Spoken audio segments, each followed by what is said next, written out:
오늘은 사망 권세 이기시고 우리 주님 부활하신 기쁜 부활주일입니다. 우리 한번 옆에 분들과 함께 부활의 인사를 나눠보도록 하겠습니다.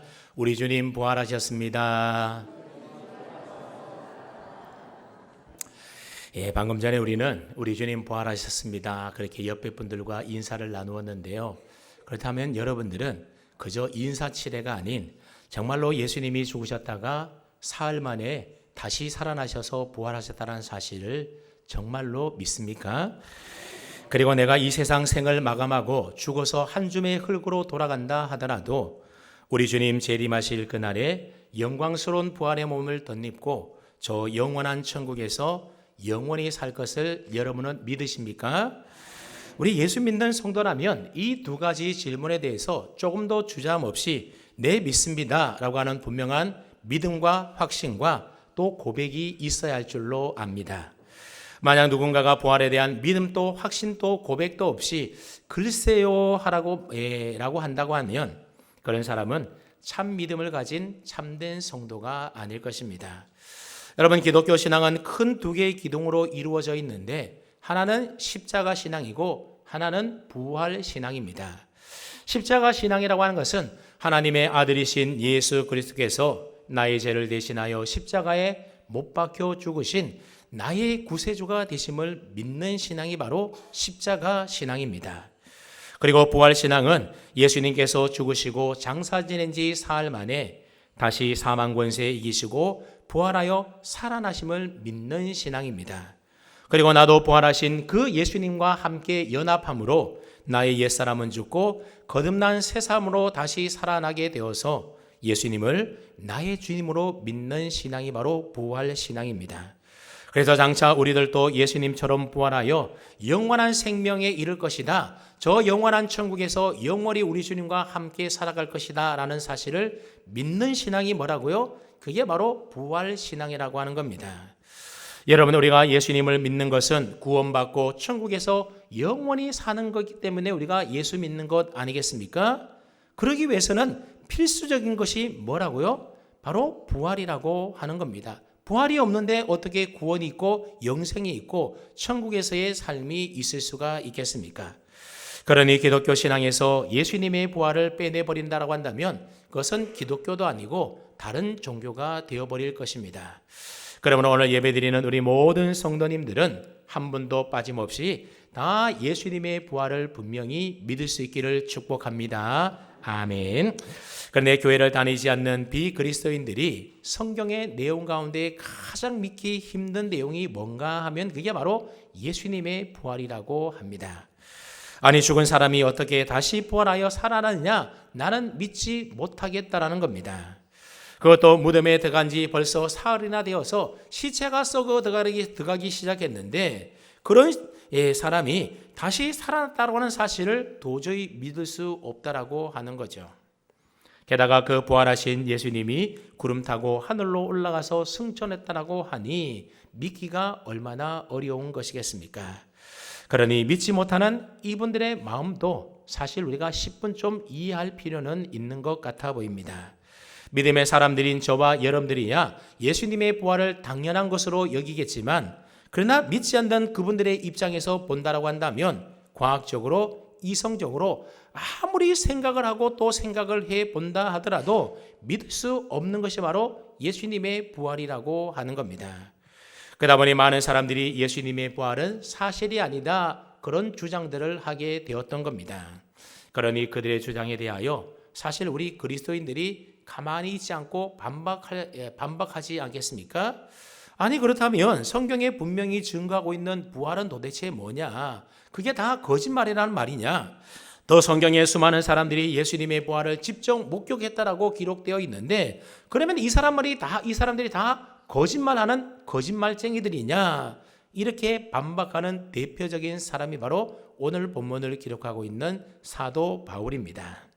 오늘 본문 바로 앞에 보게 되면 사도 바울의 반박이 기록되어 있는데 고린도전서 15장 3절부터 8절 말씀에 보면 사도 바울이 이렇게 반박하고 있습니다. 한번 보십시오.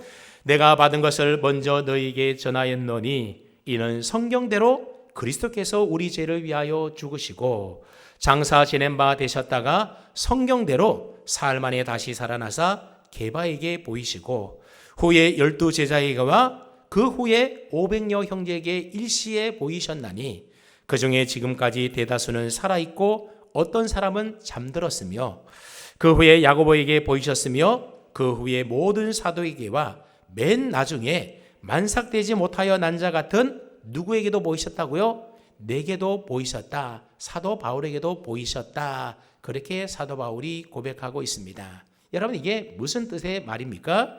바울은 먼저 3절과 4절 말씀에서 성경대로 가는 말을 두 번이나 반복해서 사용하고 있습니다. 예수님의 부활이라고 하는 것은 결코 우연히 일어난 혹은 꿈에 된 거짓된 이야기 아니라 이미 구약 성경에서 예언하고 있는 그 성경의 예언의 말씀대로 예수님이 다시 살아나신 분명한 사실이라고 이야기하고 있습니다. 더 나아가 4절부터는 부활하신 예수님이 제일 먼저 게바 즉 베드로에게 보이셨다라고 이야기합니다. 그 다음에 12제자에게 보이셨다고 합니다. 그 다음에는 500여 형제 한두 명이 아니라 500명이나 되는 수많은 그런 예수님을 따르던 무리들에게 일시에 보이셨다라고 이야기하고 있습니다. 그들 중에 대다수는 아직도 죽지 않고 살아있는 사람들이 대다수라는 겁니다.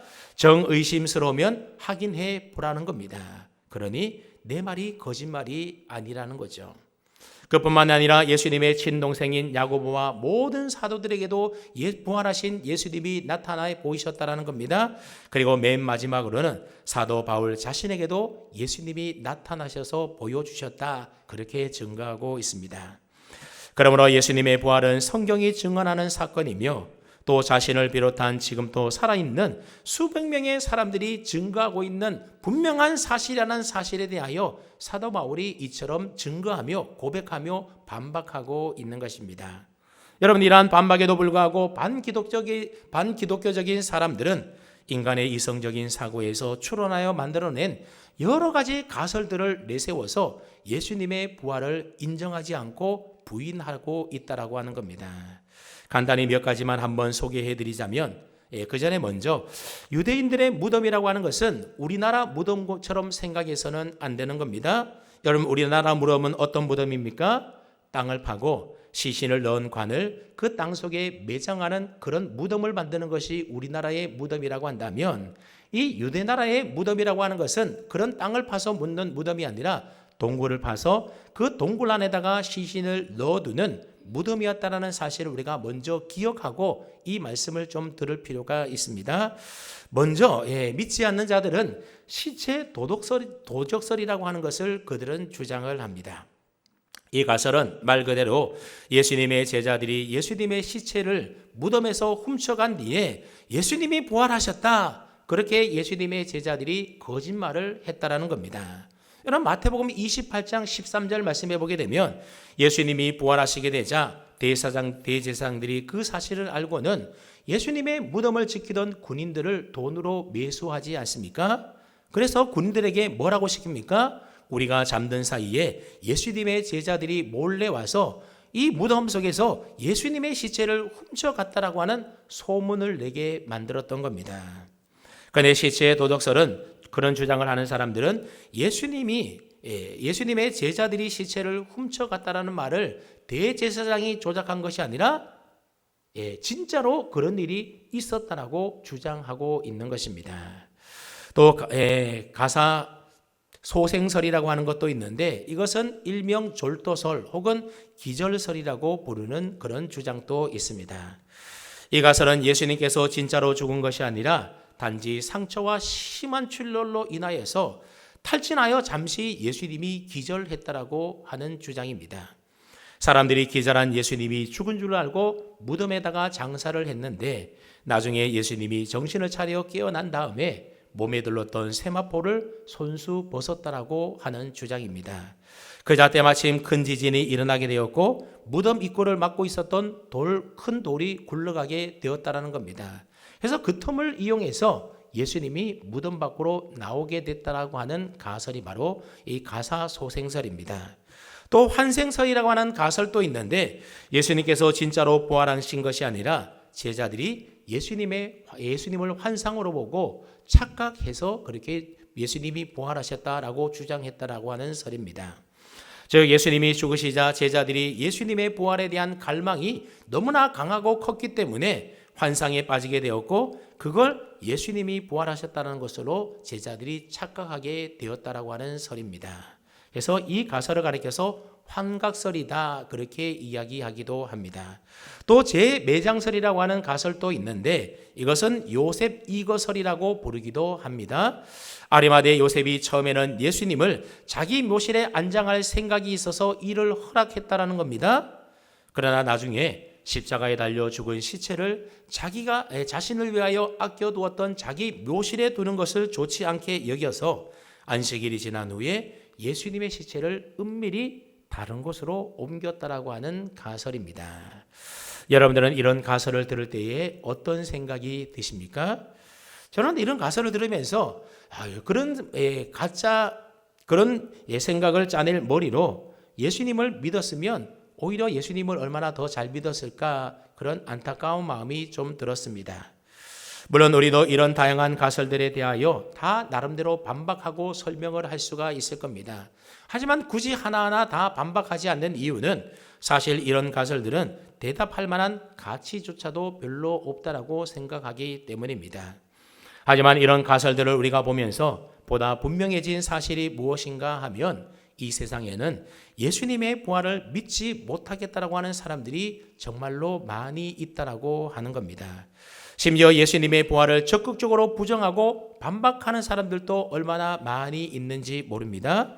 사도 바울이 활동했던 시대에도 부활을 믿지 못하겠다면서 부활을 부인하는 사람들이 많이 있었습니다. 그런데 문제는 이런 주장을 편 사람들이 비기독교인도 아니고 다른 종교를 믿는 사람들도 아니라 바로 예수님을 믿는 기독교인들 가운데에도 부활을 믿지 못하고 부활을 부인하는 사람들이 있었다라고 하는 겁니다.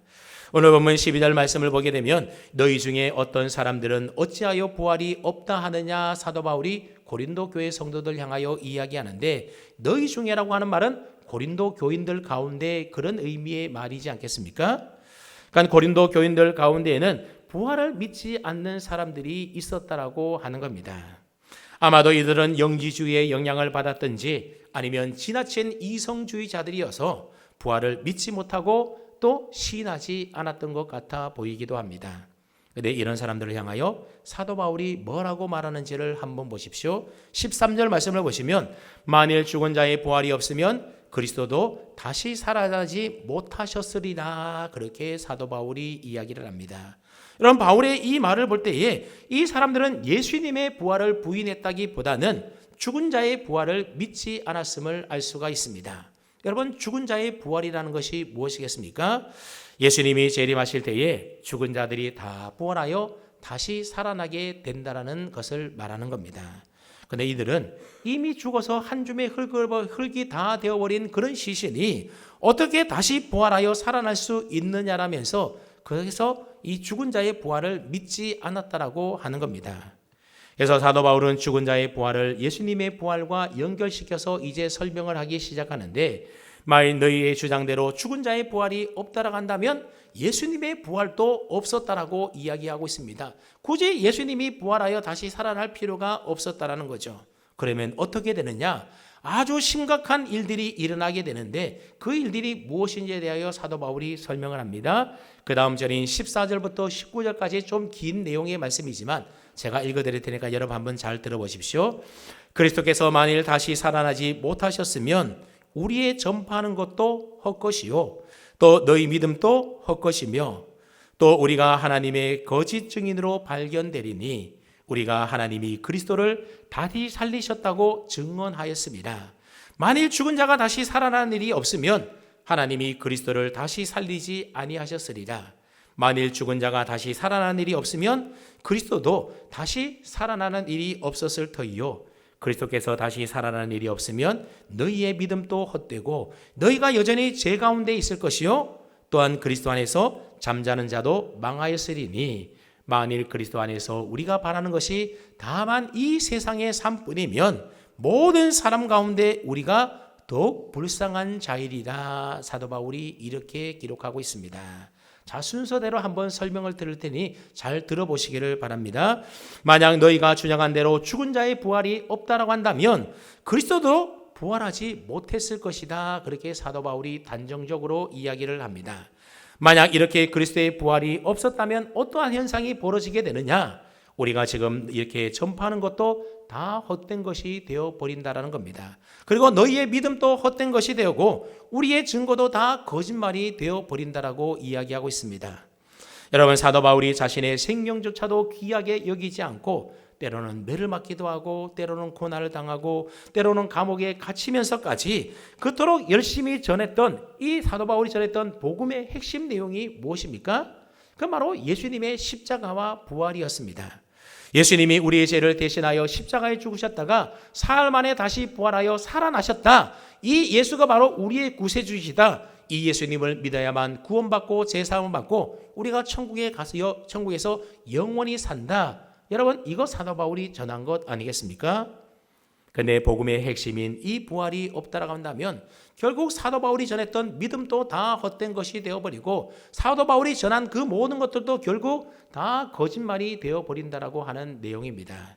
그리고 그 복음을 듣고 믿게 된 너희의 믿음도 헛된 것이고 더 나아가 어떤 일이 생긴다라는 겁니까? 17절 말씀해 보니 예수 그리스도께서 다시 사신 것이 없으면 우리의 믿음도 다 헛것이 된다라고 이야기하고 있습니다. 우리가 믿음으로 제사함을 받는 것 아닙니까? 그런데 그 믿음이 헛된 믿음이 되어버리게 되면 우리의 죄의 문제도 해결되지 않기 때문에 당연히 우리는 여전히 죄 가운데 살아가고 있는 죄인일 뿐이라고 이야기하고 있습니다. 근데 더더욱 슬프고 안타까운 것은 만약 죽은 자의 부활이 없다라고 한다면, 그래서 이 세상의 삶이 전부라고 한다면 예수 믿다가 이미 죽은 사람들은 얼마나 불쌍하겠냐라는 겁니다. 불쌍하겠냐라는 겁니다. 여러분, 정말로 그렇지 않습니까? 지난 주간에도 장례식 가서 설교를 했는데 아무래도 장례식 가서 설교를 하다 보면 죽음 이후에 있을 부활과 천국에 대한 소망에 대하여 이야기를 하게 됩니다. 우리 믿음의 성도들은 비록 육신은 죽어서 내 사랑하는 가족들과 또 형제들과 이 땅에서 헤어지지만 그러나 그 헤어짐은 영원한 이별이 아니라 잠깐의 이별이라고 하는 겁니다. 나중에 우리들도 죽어서 나중에 다 부활하게 되면 천국에 우리가 가게 된다는 소망이 우리 믿는 사람들에게는 있지 않습니까?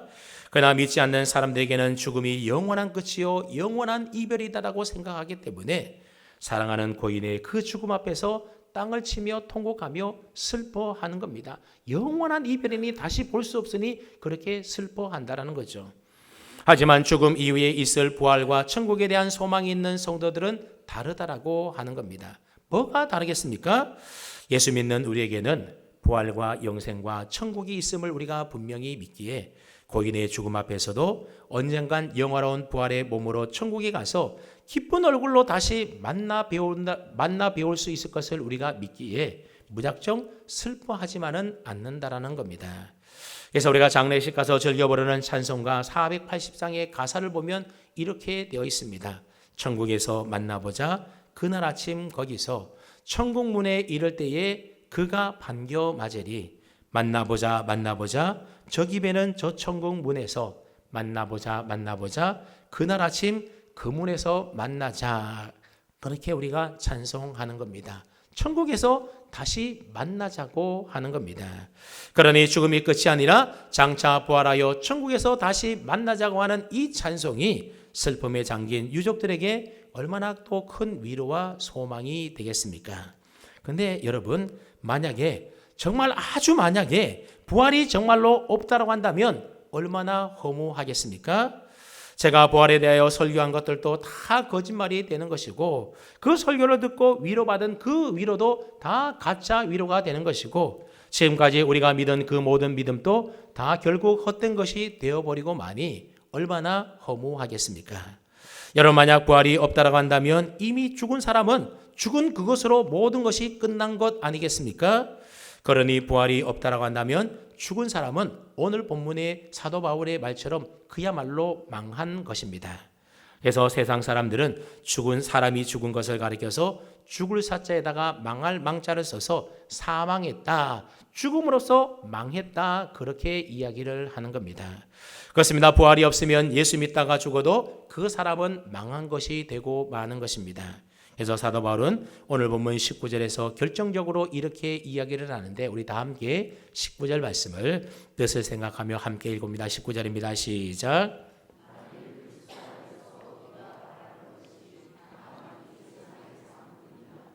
모든 사람 가운데 우리가 더욱 불쌍한 자이리라. 만일 우리에게 허락된 생이 그저 이 세상에서의 생이 전부라고 한다면, 그래서 천국도 없고 영생도 없고 부활도 없다라고 한다면 세상에서 제일 불쌍한 사람이 누구라는 겁니까? 바로 예수 믿는 저와 여러분들이라고 이야기하고 있습니다. 왜 그렇습니까?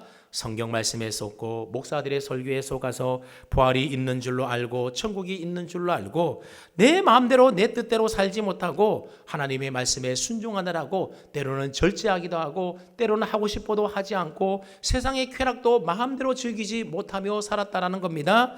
남들은 주일날 산으로 들로 바다로 다 놀러 갈 때에도 주일 성수하며 예배 드리느라고 마음껏 즐겨보지도 못하고 놀지도 못했으니, 그러니 부활이 없다라고 하면 우리 그리스도인들이야말로 정말로 불쌍한 사람들이지 않느냐, 그렇게 이야기하고 있습니다. 또한 그렇게 평생 속고만 살았으니 얼마나 한심한 인생이겠습니까? 여러분, 진짜로 그렇다라는 것이 아니라 만약 부활이 없다라고 가정을 해본다라면 그렇다라는 의미의 말인 것입니다. 지금 사도 바울이 지금 그 얘기하고 있는 겁니다. 근데 여러분, 정말로 부활이 없는 것일까요? 예수님의 부활도 없고 죽은 자의 부활도 없고, 그래서 지금 앞에서 하는 성경의 말이나 또는 목사들이 하는 말이 다 거짓말일까요? 그렇지가 않다라는 겁니다. 사도 바울의 말에 따르면 예수님의 부활이 있어야만 죽은 자의 부활이 있다, 그렇게 이야기를 합니다. 왜냐하면 예수님께서 부활의 첫 열매가 되시기 때문에 예수님을 믿는 자는 예수님의 그 부활을 따라서 우리들도 죽은 자도 다시 부활하게 된다라는 겁니다. 그러니 예수님의 부활이 분명한 사실이라고 우리가 믿는다라고 한다면 죽은 자의 부활도 사실이고 천국과 영생도 사실이 되는 것입니다.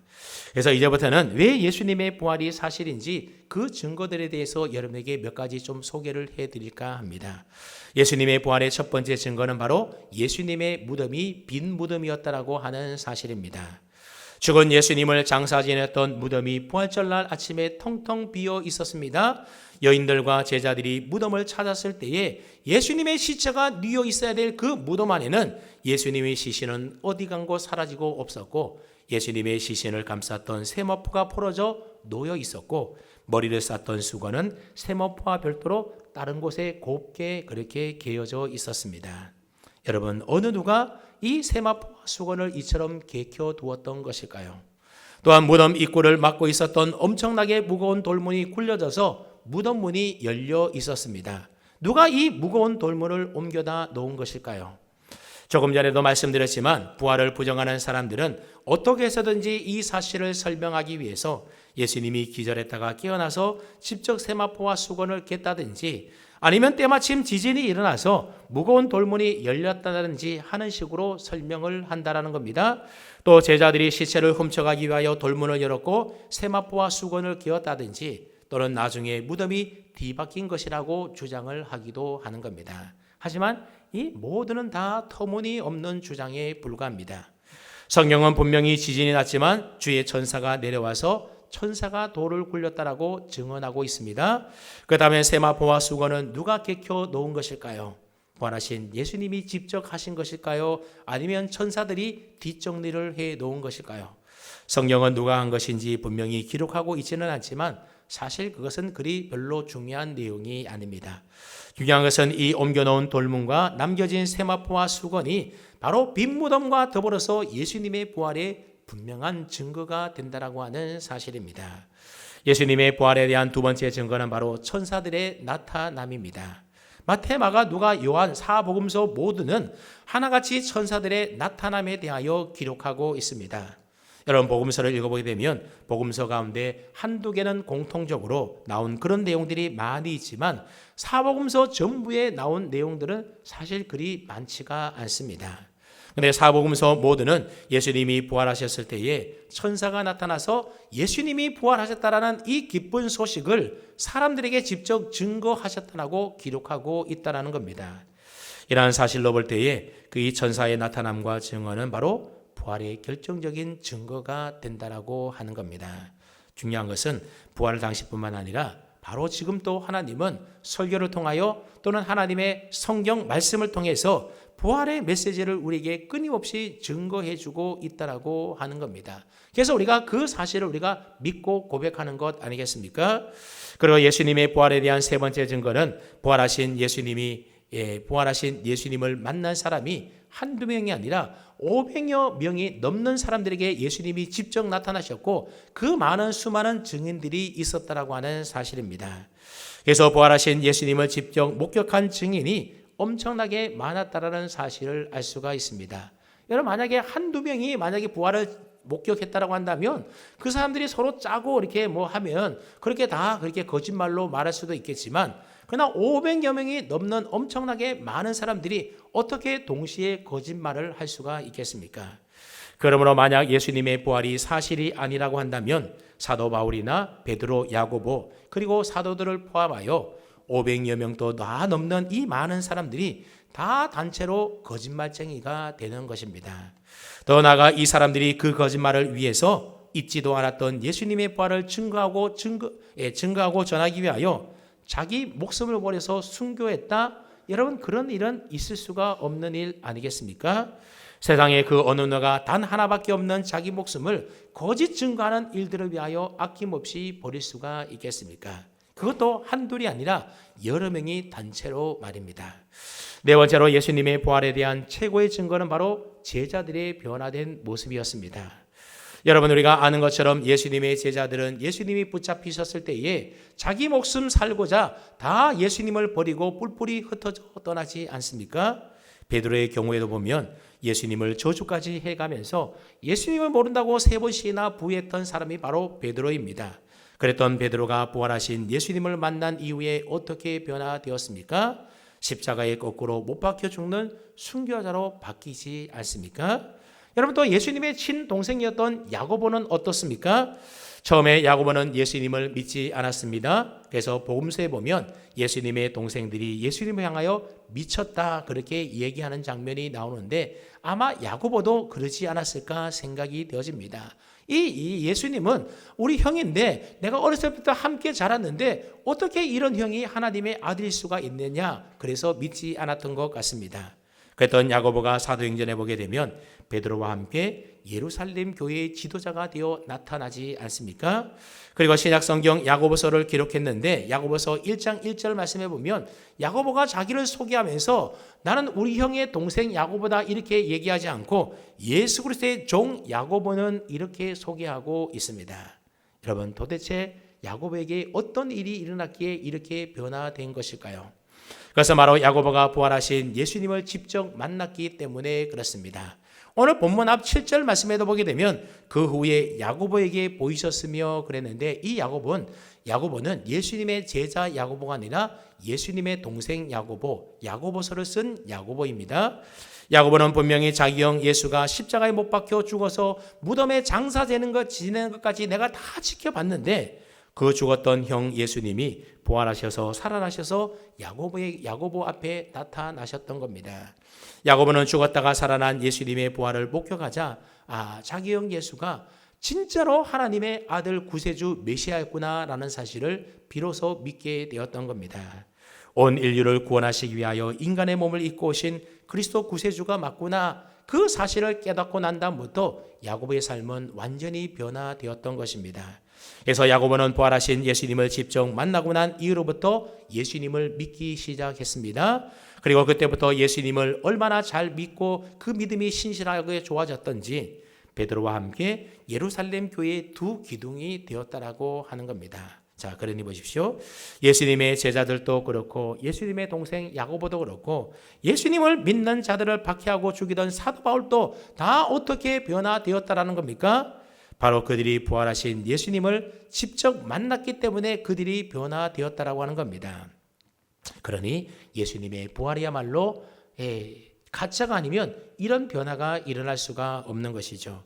마지막으로 부활에 대한 가장 확실한 증거는 바로 지금 또 내 안에 살아계신 예수님이 바로 부활의 분명한 증거가 되는 겁니다. 사실 지금까지 살펴본 이 모든 증거들은 다 남의 이야기이지 않습니까? 하지만 무엇보다도 부활하셔서 내 마음속에 살아계시는 그 예수 그리스도께서 직접 우리 안에서 우리를 위하여 증거하고 계시니 여러분 이 증거 외에 무슨 증거가 또 필요한 것이겠습니까? 이게 무슨 말인가 하면 여러분 성경에 보면 세상에 많은 사람들이 성경을 읽어보면 믿음이 없이는 이 내용을 도저히 믿을 수 없는 내용들이 성경에 얼마나 많이 기록되어 있습니까? 아담 한 사람의 타락으로 모든 인류가 다 타락해서 죄에 빠졌다든지 또는 모세가 홍해 바다를 지팡이로 갈랐다든지 또는 예수님이 물 위로 걸으셨다라는 내용이나 또는 물고기 2마리와 보리떡 5개로 5,000명이 먹고 12바구니나 남겼다라는 이야기든지 또는 예수님이 죽으셨다가 사흘 만에 부활했다든지 여러분 이런 내용들이 세상에 믿지 않는 사람들이 볼 때는 쉽게 믿어지는 내용들입니까? 믿어지지가 않아서 예수님을 믿지 못하는 사람들이 얼마나 많이 있습니까? 근데 저와 여러분들은 어떻습니까? 이 모든 내용들이 사실 의심이 되지 않고 그대로 믿어질 수 있는 것은 무엇 때문이겠습니까?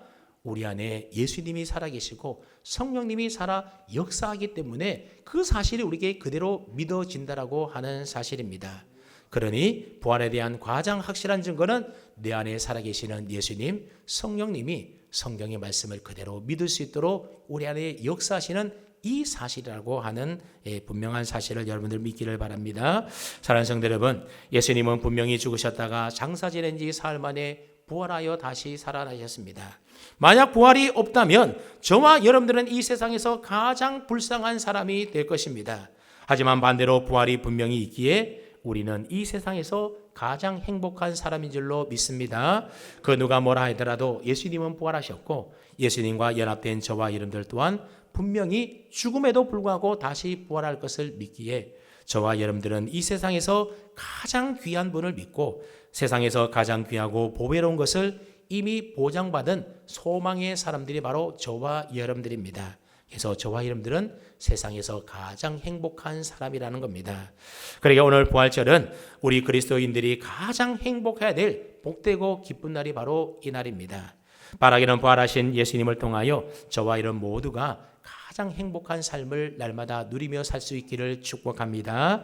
나가서 별 볼 일 없고 겁 많고 무기력하고 믿음이 없었던 이 제자들이 부활하신 예수님을 만남으로 인하여 그들의 인생이 변하고 삶이 변화해서 자신의 생명을 주님을 위하여 온전히 바치고 헌신하는 삶을 살았던 것처럼 분명한 부활신앙을 통하여 저와 여러분들의 삶과 인생도 변화되고 그래서 주님 나라 영광을 위하여 우리의 삶을 드리며 주님 앞에 늘 주의 일에 힘쓰며 살아갈 수 있는 그런 은혜의 역사가 이 부활주일 여러분 가운데 다 있기를 주님의 이름으로 축원합니다. 아멘.